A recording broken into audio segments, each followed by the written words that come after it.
హంపీలోని విఠల ఆలయ రథం భారతదేశ శిల్పకళకు ఒక అద్భుత మకుటం.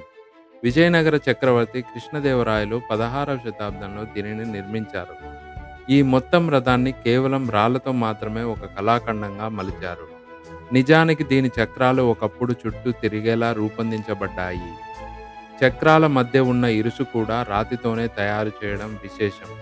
గరుత్మంతుడి కోసం కేటాయించబడిన ఈ రథం ఒక కదిలే ఆలయంలా ఉంటుంది. రథం ముందు ఉన్న ఏనుగులు ఇతర దేవాలయాల నుండి తెచ్చి అమర్చారు. చక్రాలపై ఉన్న సూక్ష్మ శిల్పాలు యుద్ధ మరియు నృత్య రీతులను చూపుతాయి. రాతిని కూడా మైనంలా వంచి చెక్కిన ఈ నైపుణ్యం సాటిలేనిది.